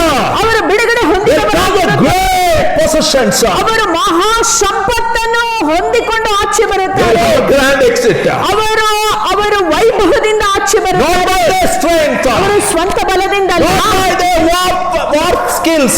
ಅವರು ತಮ್ಮ ಆ ಒಂದು ಯುದ್ಧದ ಕೌಶಲ್ಯಗಳಿಂದ ಅಲ್ಲ, But by my power. ಆದ್ರೆ ನನ್ನ ಶಕ್ತಿಯಿಂದಲೇ. They know who I am. ನಾನು ಯಾರೆಂಬುದಾಗಿ ಅವ್ರಿಗೆ ಗೊತ್ತಾಗುತ್ತೆ. Abraham. O ಅಬ್ರಹಾಮನೇ, You will not be able to see that. ನೀನು ಅದನ್ನು ನೋಡುವುದಕ್ಕೆ ನಿನಗೆ It will ದಿನವಿರುವುದಿಲ್ಲ. happen in your fourth generation time. ನಿನ್ನ 4ನೆಯ ಸಂತಾನದ ಸಮಯದಲ್ಲಿ ಇದು ನೆರವೇರುತ್ತದೆ. You will die and go. ನೀನಾದರೂ But ಹೂಣಲ್ಪಡುತ್ತೆ. I am Yahweh God. ಆದ್ರೆ ನಾನು ಯಾವೇ I am ದೇವರಾಗಿದ್ದೆ, always existing. ನಾನು ಇದ್ದವನೇ, I am who I ನಾನು am. ಇದ್ದವನೇ ಇರುವತ್ತನೇ I ಆಗಿದ್ದೇನೆ. will watch to it. ನಾನು I ನೋಡಿಕೊಳ್ಳುತ್ತೇನೆ, will see to it. ನಾನು I am ನೋಡಿಕೊಳ್ಳುತ್ತೇನೆ. Jehovah Jireh. ನಾನು ಯೆಹೋವ ಈರೆ I ಆಗಿದ್ದೇನೆ. will see my promises will come true. ನನ್ನ ವಾಗ್ದಾನಗಳು ನೆರವೇರಿಸಲ್ಪಡುವುದನ್ನು ನಾನು ನೋಡುತ್ತೇನೆ. The birds of prey, ಆ ರಣ ಹದ್ದುಗಳು they will try to snatch away what I promised to you. ನಿನಗೆ ವಾಗ್ದಾನ ಮಾಡಿದ್ದನ್ನು ಹಾಳು ಮಾಡುವುದಕ್ಕೆ But ಬರುತ್ತವೆ. there are nations nations, ಆದರೆ ಅನೇಕ ದೇಶಗಳು Satan, ಯಾವ ಶೈತಾನ the power in the world, ಲೋಕದ ಯಾವುದೇ ಶಕ್ತಿ can ಆಗಲಿ take away what I promised to you. ನಿನಗೆ ವಾಗ್ದಾನ ಮಾಡಿದ್ದನ್ನು ಯಾರು ತೆಗೆದುಹಾಕಲು ಸಾಧ್ಯವಿಲ್ಲ. What promised to you, ನಾನು ನಿನಗೆ ವಾಗ್ದಾನ that ಮಾಡಿದ್ದನ್ನು will come to you ಅದು ನಿನ್ನ ಸ್ವಾಧೀನಕ್ಕೆ and to your generations ಮತ್ತು ನಿನ್ನ in ಸಂತಾನಕ್ಕೆ my time, ನನ್ನ ಸಮಯದಲ್ಲಿ. because I have some work to do. ಯಾಕಂದ್ರೆ ನನಗೆ ಮಾಡುವುದಕ್ಕೆ ಕೆಲವು ಕೆಲಸ What is my work to do? ನಾನು ಮಾಡಬೇಕಾದ ಕೆಲಸವೇನು? That is my work of punishment. ಅದು ನ್ಯಾಯ ತೀರಿಸುವಂತ ನನ್ನ ಕೆಲಸ. Verse 14. 14ನೇ ವಾಕ್ಯ. But I will punish the nation they serve as slaves. Verse 16. 16ನೇ ವಾಕ್ಯದಲ್ಲಿ ಹೀಗೆ ಬರೆಯಲ್ಪಟ್ಟಿದೆ, For the sin of the Amorites has not yet reached its full measure. ಏಕೆಂದರೆ ಅಮೋರ್ಯರ ದುಷ್ಟತ್ವವು ಇನ್ನೂ ಪೂರ್ತಿಯಾಗಿಲ್ಲ. ನಾನು ಅವರು ಸೇವೆ ಮಾಡುವಂತ ದೇಶಕ್ಕೆ ನ್ಯಾಯವನ್ನು ತೀರಿಸುತ್ತೇನೆ. I am the God who punishes. ನಾನು ನ್ಯಾಯ ತೀರಿಸುವಂತ I am a ದೇವರಾಗಿದ್ದೇನೆ. strict lover. ನಾನು ಬಹಳಷ್ಟು ಕಠೋರವಾಗಿ ಪ್ರೀತಿಸುವಂತ ದೇವರು. Bless the people who are loyal to me. ಯಾರ್ಯಾರು ನನಗೆ ನಂಬಿಗಸ್ತರಾಗಿದ್ದಾರೋ ಅವರನ್ನು ಆಶೀರ್ವದಿಸುವಂತ But those ದೇವರು. who depart from my ways, ಆದರೆ ನನ್ನ ಮಾರ್ಗವನ್ನು ಬಿಟ್ಟು ಹೋಗುವಂತ they ಜನರು will perish in my judgment. ಅವರು ನನ್ನ ನ್ಯಾಯ ತೀರ್ಪಿನಲ್ಲಿ ಸತ್ತೋಗುತ್ತಾರೆ. Give them enough time to think. ಬೇಕಾದಷ್ಟು ಸಮಯ ಬದಲಾವಣೆಗೆ If ಕೊಡುತ್ತೇನೆ. they are not changing, ಬದಲಾವಣೆ ಹೊಂದದಿದ್ದರೆ, if they are not repenting and turning towards me, ಮಾನಸಾಂತರ ಹೊಂದಿ ತಮ್ಮ ನಡತೆಗಳನ್ನು ಅವರು ತಿದ್ದಿಕೊಳ್ಳದಿದ್ದರೆ, finish them off. ನಾನು ಅವರನ್ನು ತೀರಿಸಿ ಬಿಡುತ್ತೇನೆ. I kick them out of their inheritance, ನನ್ನ ಆ ಸ್ವಾಧೀನತೆಯಿಂದ ನಾನು ಆಚೆಯವರನ್ನು because the ದಬ್ಬುತ್ತೇನೆ. whole world belongs to me. ಯಾಕಂದ್ರೆ ಇಡೀ ಲೋಕವೇ ನನಗೆ ಸೇರಿದ್ದು. I will downsize ನಾನು ಅದನ್ನು ಕಡಿಮೆ ಮಾಡುವ vicious people are. ಎಲ್ಲಾ ದುಷ್ಟರನ್ನು and I will give my land to the people whom I love.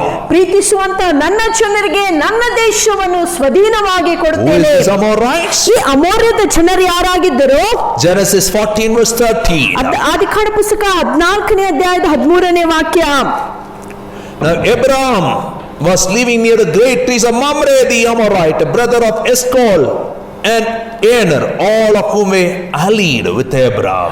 ಆಗ ಅವನು ಎಸ್ಕೋಲಿನ ಅನಿರಿನಿಗೂ ಸಹೋದರನಾಗಿದ್ದ ಅಮೋರಿಯನಾದ ಮಮ್ರೆಯನ ತೋಪಿನಲ್ಲಿ ವಾಸವಾಗಿದ್ದನು. ಇವರು ಅಬ್ರಹಾಮನಿಗೆ ಒಡಂಬಡಿಕೆ ಮಾಡಿಕೊಂಡಿದ್ದರು. Abraham is a pilgrim. ಅಬ್ರಹಾಮನು ಅಲ್ಲಿ ಒಬ್ಬ ಯಾತ್ರಿಕನಾಗಿದ್ದಾನೆ. He don't have permanent residence. ಆತನಿಗೆ ಸ್ವಂತವಾದ ಮನೆ ಅಥವಾ ದೇಶವಿಲ್ಲ. He is in migration. ಆತನು ಸ್ಥಳಾಂತರದಲ್ಲಿದ್ದಾನೆ. He is not that brainy man. ಆತನು ಬಹಳಷ್ಟು ಜಾಣ ವ್ಯಕ್ತಿ ಅಲ್ಲ. He is a naive man. ಆತನು ಬಹಳಷ್ಟು ಸಾಧಾರಣವಾದಂತ ಯಥಾರ್ಥ ಮನುಷ್ಯನು. He came to this place of Amorites. ಆತನು ಅಮೋರ್ಯರ ಸ್ಥಳಕ್ಕೆ ಬರುವಾಗ And without knowledge he had tie up with them. ಆತನು ಆ ತಿಳಿದುಕೊಳ್ಳದೆ ಅವರೊಟ್ಟಿಗೆ ಒಡಂಬಡಿಕೆಯನ್ನು ಮಾಡಿಕೊಂಡಿದ್ದನು. But God knows these people are vicious people. ಆದ್ರೆ ದೇವರಿಗೆ ಗೊತ್ತಿದೆ ಈ ಅಮೋನ್ಯರು ದುಷ್ಟರೆಂಬುದಾಗಿ. Their sin is increasing day by day. ದಿನಂಪ್ರತಿ ಅವರ ಪಾಪವು ಹೆಚ್ಚುತ್ತಾ ಇದೆ. And one day the sin will be saturated. ಒಂದು ದಿನ ಅವರ ಆ ಪಾಪವು ಪರಿಪೂರ್ಣತೆಗೆ ಬರಲಿಕ್ಕಿದೆ. And then God can't keep quiet that ಆ night. ನಂತರ ದೇವರು ಸುಮ್ಮನಿರಲು And God ಸಾಧ್ಯವಾಗಲ್ಲ. will deal with them. ದೇವರು ಕಾರ್ಯ ಸಾಧಿಸುತ್ತಾನೆ. And to explain all that Amorites, ಈ ಅಮೋರ್ಯರ ಕುರಿತಾಗಿ ಎಲ್ಲವನ್ನು ವಿವರಿಸಬೇಕಾಗಿದ್ದರೆ all the subcategories are there in verse 19 and 21. 19ನೇ ವಾಕ್ಯ 21ನೇ ವಾಕ್ಯದಲ್ಲಿ ನಾವು ನೋಡುವುದಾಗಿದ್ದರೆ ಅವರಿಂದ ಬಂದಂತಹ ಎಲ್ಲಾ ಕುಲದವರಿಗೆ ಅವರ ಬಗ್ಗೆ The ಬರೆಯಲ್ಪಟ್ಟಿದೆ. land of Canaanites, Kenizzites, Kadmonites, Hittites, Perizzites, Rephaites, Amorites, Canaanites, Girgashites and Jebusites. ನಾವು ನೋಡುತ್ತೇವೆ 19-20ನೇ ವಾಕ್ಯ. ಕನಿನೆಯರು, ಕೆನಿಜಿಯರು, ಕದ್ಯೋಮಿನವರು, ಹಿತ್ತಿಯರು, ಪೆರಿಜಿಯರು, ರೆಫಾಯರು, ಅಮೋರ್ಯರು, ಕಾನಾನ್ಯರು, ಗಿರ್ಗಾಷರು ಎಂಬ ಜನರು. Remember, God is a promise-keeping God. ನೆನಪಿನಲ್ಲಿಟ್ಟುಕೊಳ್ಳಿರಿ, ನಮ್ಮ ದೇವರು ವಾಗ್ದಾನವನ್ನು ನೆರವೇರಿಸುವ ದೇವರಾಗಿದ್ದಾನೆ. We are not called to be perfect, ನಾವು ಪರಿಪೂರ್ಣರಾಗಿರುವುದಕ್ಕಾಗಿ but we ಕರೆಯಲ್ಪಟ್ಟಿಲ್ಲ. are called to be holy and blameless in our walk with the Lord. ಆದ್ರೆ ನಾವು ದೇವರೊಟ್ಟಿಗೆ ನಡೆಯುವಂತ ಸಮಯದಲ್ಲಿ ನಾವು ಪರಿಶುದ್ಧರು, ನಿರ್ದೋಷಿಗಳಾಗಿರುವುದಕ್ಕೆ Some ಕರೆಯಲ್ಪಟ್ಟಿದ್ದೇವೆ. people only want the blessings of God. ಕೆಲವು ಜನರಿಗೆ ದೇವರ ಆಶೀರ್ವಾದ ಮಾತ್ರ ಬೇಕು. Stop using God. ದೇವರನ್ನು ಆ ರೀತಿಯಾಗಿ ದುರುಪಯೋಗಿಸಬೇಡಿರಿ. Walk with God in holiness. ದೇವರ ಜೊತೆಯಲ್ಲಿ ಪರಿಶುದ್ಧತೆಯಲ್ಲಿ ನಡೆಯಿರಿ. If not, ಇಲ್ಲವಾಗಿದ್ದರೆ your sin gets saturated. ನಿಮ್ಮ ಆ ಒಂದು ಪಾಪವು ಪರಿಪೂರ್ಣವಾಗುವಾಗ God will deal with it publicly. ದೇವರು ಬಹಿರಂಗವಾಗಿ ಅದನ್ನು ನಿರ್ಣಯಿಸಲಿಕ್ಕಿದ್ದಾನೆ. Nobody can hide it. ಯಾರು ದೇವರಿಂದ ಮರೆಯಾಗಲು ಸಾಧ್ಯವಿಲ್ಲ. So we saw the gift deed is ready. ನಾವು ನೋಡುತ್ತೇವೆ ದೇವರು ಮಾಡಿರುವಂತ ಆ ಧರ್ಮಾಚರಣೆಯು ಆ ಒಂದು ಅದು ಸಿದ್ಧವಾಗಿದೆ. Now the deed how to be sealed. ನಾವು ನೋಡುತ್ತೇವೆ ಆತನು ಮಾಡಿರುವಂತ ಒಡಂಬಡಿಕೆ ಅದು ಪರಿಪೂರ್ಣವಾಗಬೇಕು. When the gift deed is given, ನಾವು ನೋಡುತ್ತೇವೆ ಅಲ್ಲಿ ದೇವರೊಂದು ಒಡಂಬಡಿಕೆಯನ್ನು ಕೊಡುವಾಗ only the owner who gives will be signed. ನಾವು ನೋಡುತ್ತೇವೆ ಕೊಡುವಾತನು ಮಾತ್ರವೇ ರುಜುವಾತನ್ನು ಹಾಕುತ್ತಾನೆ. Because he's not taking any money, it's freely given. ಯಾಕಂದ್ರೆ ಆತನು ಯಾವ ಹಣವನ್ನು ಸ್ವೀಕಾರ ಮಾಡುತ್ತಾ ಇಲ್ಲ, ಸ್ವ ಇಚ್ಛೆಯಿಂದ ಆತನು ಪ್ರೀತಿಯಿಂದ If it ಕೊಡುವನಾಗಿದ್ದಾನೆ. is a sale deed, both parties should sign. ಮಾರಾಟದ ಆ ಒಂದು ನಿಯಮವಾಗಿದ್ದರೆ ಕೊಳ್ಳುವರು ಮಾರುವರು ಇಬ್ಬರು ರುಜುವಾತು ಹಾಕಬೇಕು. Now see the signing in verse 17. ನಾವು 17ನೇ ವಾಕ್ಯದಲ್ಲಿ ಆ ಒಡಂಬಡಿಕೆಯನ್ನು ನೋಡಬಹುದು. When the sun had set and darkness had fallen, a smoking firepot with a blazing torch appeared and passed between the pieces. ಇದಾದ ಮೇಲೆ ಹೊತ್ತು ಮುಳುಗಿ ಕತ್ತಲಾಗುತ್ತಿರುವಾಗ ಹೊಗೆ ಹಾಯುವ ಒಲೆಯು ಉರಿಯುವ ದೀಪವು ಆ ತುಂಡುಗಳ ಮಧ್ಯದಲ್ಲಿ ಹಾದು ಹೋದವು. A smoking firepot and a blazing torch that symbolizes that God is sealing the deal, putting his signature. ಹೊಗೆ ಹಾಯುವ ಒಲೆಯು ಉರಿಯುವ ದೀಪವು ನಮಗೆ ಸೂಚಿಸುವುದೇನೆಂದರೆ ದೇವರು ತಾನೇ ಆ ಒಂದು ಪ್ರಾಣಿಗಳ ಮಧ್ಯದಲ್ಲಿ ಹಾದು ಹೋಗಿ ಆತನು ಮಾಡಿರುವಂತ ಒಡಂಬಡಿಕೆಯನ್ನು ಖಚಿತಪಡಿಸುತ್ತಾ ಇದ್ದಾನೆ. So the property is given, promised to Abraham and his descendants. ನಾವೀಗ ನೋಡುತ್ತೇವೆ ಆ ಒಂದು ದೇಶವನ್ನು ದೇವರು ಅಬ್ರಹಾಮ ಮತ್ತು ಆತನ ಸಂತತಿಯವರಿಗೆ ಕೊಡುತ್ತಾನೆ. Abraham didn't pay anything for it. ಅದಕ್ಕೋಸ್ಕರ ಅಬ್ರಹಾಮನು ಏನನ್ನು ಕಟ್ಟಬೇಕಾಗಲಿಲ್ಲ. Abraham accepted what God offered. ಆದರೆ ದೇವರು ಕೊಟ್ಟಿದ್ದನ್ನು ಅಬ್ರಹಾಮನು ಸ್ವೀಕಾರ ಮಾಡಿದನು. After that, ಆ ನಂತರ verse 18. 18ನೇ ವಾಕ್ಯ, On that day the Lord made a covenant with Abraham. ಅದೇ ದಿನದಲ್ಲಿ ಯೆಹೋವನು ಅಬ್ರಾಮನ ಸಂಗಡ ಒಡಂಬಡಿಕೆಯನ್ನು ಮಾಡಿಕೊಂಡು, To your descendants I give this land from the river of Egypt to great river the Euphrates. Egypt ದೇಶದ ನದಿಯಿಂದ ಮಹಾನದಿಯಾದ ಯೂಫ್ರಟಿಸ್ ನದಿಯವರೆಗೆ ವಾಸಿಸುವ ಎಲ್ಲಾ ಸ್ಥಳವನ್ನು ನಿನಗೆ ನಾನು ಕೊಡುತ್ತೇನೆ. 30,000 square miles. ಅದು 30,000 ಸ್ಕ್ವೇರ್ ಮೈಲ್ ಅಷ್ಟು ದೊಡ್ಡ ಜಾಗವನ್ನು ದೇವರು ಕೊಟ್ಟನು. God will kick out all these people whose sin is coming to right. ಅಲ್ಲಿ ವಾಸವಾಗಿರುವಂತ ಎಲ್ಲಾ ಜನರು ಅವರ ಪಾಪವು ಪರಿಪೂರ್ಣವಾದ ನಂತರ ಎಲ್ಲರನ್ನು ಆ ದೇಶದಿಂದ ಆಚೆ ದಬ್ಬಿ ಈ ದೇಶವನ್ನು ಅಬ್ರಹಾಮನಿಗೆ ದೇವರು ಸ್ವಾಧೀನವಾಗಿ ಕೊಡುತ್ತಿದ್ದಾನೆ. ಆ ಒಂದು ಒಡಂಬಡಿಕೆ ಏನು? Abraham, you are mine. ಅಬ್ರಹಾಮನೇ ನೀನು ನನ್ನವನು, I am yours. ನಾನು ನಿನ್ನವನು. Now if you feel that you belong to me, just walk in my terms. ಅಬ್ರಹಾಮನೇ ನಿನಗೆ ಹೀಗೆ ಅನ್ನಿಸಿದರೆ ನೀನು ನನಗೆ ಸೇರಿಕೊಂಡಿದ್ದೆ ಎಂಬುದಾಗಿ ನಾನು ಹೇಳುವಂತ ಎಲ್ಲಾ ಮಾತುಗಳಿಗೆ ವಿಧೇಯನಾಗಿ ನಡೆದರೆ ಸಾಕು. And if you follow my terms forever, you will be mine and you will get the promised land. ಒಂದು ವೇಳೆ ನನಗೆ ವಿಧೇಯನಾಗಿ ನೀನು ನಡೆಯುವುದಾಗಿದ್ದರೆ ಜೀವಕಾಲವೆಲ್ಲ ನಿನಗೆ ವಾಗ್ದಾನ ಮಾಡಿದಂತ ಆ ವಾಗ್ದಾನ ದೇಶವನ್ನು ಸ್ವಾಧೀನಪಡಿಸಿಕೊಂಡು ನಿನ್ನ ಸಂತಾನವೆಲ್ಲ ಅದನ್ನು ಅನುಭವಿಸುತ್ತದೆ. Israel is existing today because God kept the promise. ಇಂದು ಸಹ ಇಸ್ರೇಲ್ ದೇಶವು ಅಸ್ತಿತ್ವದಲ್ಲಿದೆ. ಏನಕ್ಕಂದ್ರೆ ದೇವರು ತಾನೇ ವಾಗ್ದಾನ ಮಾಡಿದ್ದನ್ನು ನೆರವೇರಿಸಿದ್ದಾನೆ. In John's Gospel, ಯೋಹಾನನ ಸುವಾರ್ತೆ, Jesus said, ಯೇಸು ಸ್ವಾಮಿ ಹೀಗೆ ಹೇಳುತ್ತಾನೆ, Abraham rejoiced seeing my day coming. ನನ್ನ ದಿನವು ಬರುವುದನ್ನು ನೋಡಿ ಅಬ್ರಹಾಮನು ಉಲ್ಲಾಸಪಟ್ಟನೆಂಬುದಾಗಿ. What is that day? ಆ ದಿನ ಯಾವ ದಿನವಾಗಿತ್ತು? That day Abraham will be there. ಆ ದಿನದಂದು ಅಬ್ರಹಾಮನಲ್ಲಿರುತ್ತಾನೆ. All the saints who felt they belong to God and follow the terms of God will be in that prepared place with Jesus. ಆ ದಿನದಂದು ಎಲ್ಲಾ ಸದ್ಭಕ್ತರು, ಯೇಸು ಸ್ವಾಮಿಗೆ ನಂಬಿಗಸ್ತರಾಗಿ ನಡೆದಂತ ಎಲ್ಲಾ ಭಕ್ತರು ಅಬ್ರಹಾಮನ ಸಂಗಡ ಆ ಸಿದ್ಧವಾದಂತ ಸ್ಥಳದಲ್ಲಿ ಹಾಜರಾಗಿರುತ್ತಾರೆ. This world will have struggles. ಈ ಲೋಕದಲ್ಲಿ ನಮಗೆ We ಹೋರಾಟಗಳುಂಟು. will have birds of prey to come and attack us. ರಣಹದ್ದುಗಳು ನಮ್ಮನ್ನು ವಂಚಿಸುವುದಕ್ಕೆ, ಕಷ್ಟಪಡುವುದಕ್ಕೆ ಬರುವಂತಹ ದಿನಗಳು ಇರುತ್ತವೆ. They will say, we will not allow you to enjoy what God has promised. ರಣಹದ್ದುಗಳು ನಿಮಗೆ ಸವಾಲನ್ನು ಹಾಕುತ್ತವೆ. ದೇವರು ವಾಗ್ದಾನ ಮಾಡಿದ್ದನ್ನು ನೀನು ಅನುಭವಿಸದಂತೆ ನಾನು ನೋಡಿಕೊಳ್ಳುತ್ತೇನೆ ಎಂಬುದಾಗಿ. ಆದ್ರೆ ಈ ವೇಳೆಗಳಲ್ಲಿ ನೀವು ದೇವರ ಸಮೀಪದಲ್ಲಿ ಇರಬೇಕು. Abraham rejoiced. ಅಬ್ರಹಾಮನು ಉಲ್ಲಾಸಪಟ್ಟನು. And that day we all will rejoice. ಆ ದಿನದಂದು ನಾವು ಸಹ ಉಲ್ಲಾಸ When our ಪಡಲಿಕ್ಕಿದ್ದೇವೆ. Master shows up. ನಮ್ಮ ಆ ಕ್ರಿಸ್ತನು ಕಾಣಿಸಿಕೊಳ್ಳುವಾಗ, And that will be a great banquet. ಮತ್ತು ಅದು ಒಂದು ಮಹಾ ಔತಣ That will be a great ದಿನವಾಗಿದೆ. celebration day. ಅದು ಒಂದು ಸಂಭ್ರಮದ ದಿನವಾಗಿರುತ್ತದೆ. This is over. ಎಲ್ಲ ಹೋರಾಟವು ತೀರಿತು. And the son of Abraham, Jesus, will live with us forever. ಅಬ್ರಹಾಮನ ಕುಮಾರನಾದ ಯೇಸು ಕ್ರಿಸ್ತನು ಯುಗ ಯುಗಾಂತರಕ್ಕೂ ನಮ್ಮ ಸಂಗಡ And we will live with the Lord forever. ನಾವು ಸಹ ನಮ್ಮ ಕರ್ತನೊಂದಿಗೆ ಸದಾಕಾಲ ವಾಸಿಸುತ್ತೇವೆ. No more struggles. ಇದುವೆಂದ ಹೋರಾಟವಿಲ್ಲ. I am the light of the world. ಯಾಕಂದ್ರೆ ನಾನೇ ಲೋಕಕ್ಕೆ ಬೆಳಕು. I am the resurrection life. ಯಾಕಂದ್ರೆ ನಾನೇ ಪುನರುತ್ಥಾನದ ಜೀವ. I am your healer. ಯಾಕಂದ್ರೆ ನಾನೇ ನಿನ್ನನ್ನು ಗುಣಪಡಿಸುವ. I am the bread of life. ನಾನೇ ಜೀವದ ರೊಟ್ಟಿ.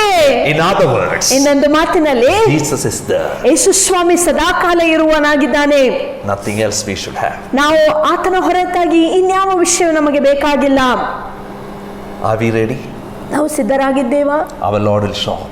ನಮ್ಮ ಕರ್ತನು ಬರಲಿಕ್ಕಿದ್ದಾನೆ, Abraham was ಕಾಣಿಸಿಕೊಳ್ಳುತ್ತಾನೆ. ready always. ಅಬ್ರಹಾಮನು ಯಾವಾಗಲೂ ಸಿದ್ಧನಾಗಿದ್ದನು. He died in peace. ಆತನು ಸಮಾಧಾನದಿಂದ ಸತ್ತು ಹೂಣಲ್ಪಟ್ಟನು. One day he will come up. ಒಂದು ದಿನ ಆತನು ಪುನರುತ್ಥಾನ ಹೊಂದಲಿಕ್ಕಿದ್ದಾನೆ. All those who put this hope in the Lord will come up. ಯಾರ್ಯಾರು ಕ್ರಿಸ್ತನಲ್ಲಿ ನಿರೀಕ್ಷೆ ಭರವಸೆಯನ್ನಿಟ್ಟಿದ್ದಾರೋ ಅವರು ಪುನರುತ್ಥಾನ ಹೊಂದುತ್ತಾರೆ. Many children of dust will join the dust. ಆ ಅನೇಕ ಧೂಳಿನ ಮಕ್ಕಳು ಧೂಳಿಗೆ But ಸೇರಿಕೊಳ್ಳುತ್ತಾರೆ. many will shine like stars. ಆದ್ರೆ ಅಂದು ಅನೇಕರು ನಕ್ಷತ್ರಗಳ ಹಾಗೆ ಹೊಳೆಯುತ್ತಾರೆ. They can say, ಅವರಿಗೆ ಹೇಳಲು Not ಸಾಧ್ಯವಾಗುತ್ತದೆ, because of our faithfulness. ನಮ್ಮ ನಂಬಿಗಸ್ತೆ ನಿಮಿತ್ತವಾಗಿ ಅಲ್ಲ, Not because we are worthy. ನಾವು ಯೋಗ್ಯರೆಂಬುದಾಗಿ ಅಲ್ಲ, But because our God was faithful. ಆದ್ರೆ ನಮ್ಮ ದೇವರು ನಂಬಿಗಸ್ತನಾಗಿದ್ದರು. When he saw up, ಆತನು ಕಾಣಿಸಿಕೊಳ್ಳುವಾಗ we too should show up. ನಾವು ಸಹ ಸಿದ್ಧರಾಗಿದ್ದುಕೊಂಡು ಕಾಣಿಸಿಕೊಳ್ಳಬೇಕು. God bless all of you. ದೇವರು ತಾನೇ ನಿಮ್ಮೆಲ್ಲರನ್ನು ಆಶೀರ್ವಾದ ಮಾಡಲಿ.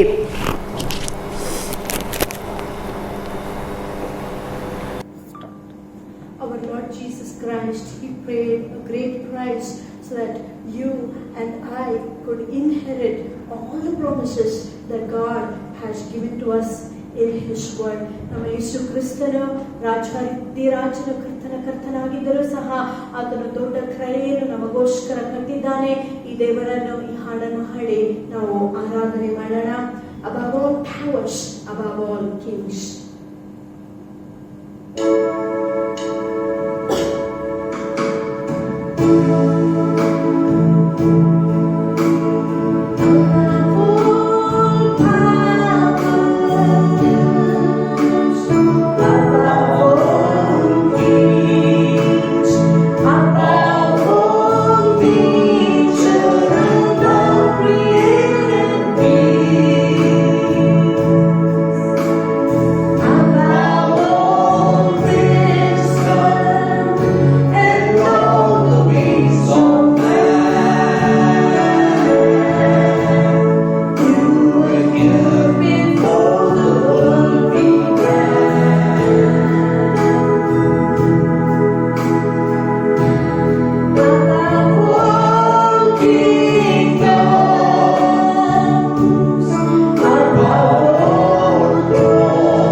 ನಾವು ಕನಿಷ್ಠ ಪಕ್ಷಕ್ಕೆ We are ಸೇರಿದ್ದೇವೆ. pilgrims and strangers in this world. ಈ ಲೋಕದಲ್ಲಿ ನಾವು ಪರದೇಶಸ್ಥರು, ಪರಕೀಯರಾಗಿದ್ದೇವೆ ಸ್ವಾಮಿ. We have been through long struggles.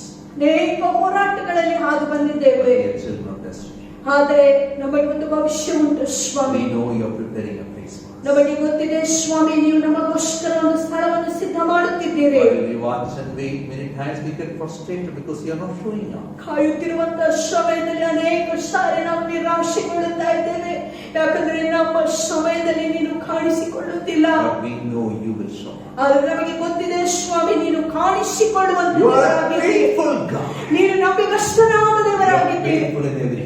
ಎಲ್ಲಾ ರೀತಿಯಲ್ಲಿಯೂ ನೀನು ನಂಬಿಗಸ್ತನಾಗಿದ್ದೀರಿ. ನೀನೆಂದಿಗೂ ನಮ್ಮನ್ನು ಕೈ ಬಿಡುವಂತ ದೇವರಲ್ಲ. Thank you, Lord, for ministering to us. ನಮ್ಮ ಜೊತೆ ಮಾತನಾಡಿದ್ದಕ್ಕಾಗಿ ನನಗೆ ಸ್ತೋತ್ರ. In Jesus' name. ಯೇಸು ನಾಮದಲ್ಲಿ Amen. Amen. Shall we have the benediction? ಅಂತ ಆಶೀರ್ವಾದವನ್ನು May ಹೊಂದಿಕೊಳ್ಳೋಣ. the amazing grace of our Lord and Savior Jesus Christ, ನಮ್ಮ ಯೇಸು ಕ್ರಿಸ್ತನ ಅಮೂಲ್ಯವಾದಂತಹ ಕೃಪೆಯು, the lavish love of God the Father, ತಂದೆಯಾದ ದೇವರ ಆಳಕ್ಕೆ ಇಲ್ಲದಂತಹ the ಪ್ರೀತಿಯು, continuous fellowship of the blessed Holy Spirit ಪರಿಶುದ್ಧಾತ್ಮನ ನಿತ್ಯವಾದಂತಹ ನ್ಯೂನ್ಯತೆಯು be with each one of us. ನಮ್ಮೆಲ್ಲರ ಸಂಗಡ ಇರಲಿ.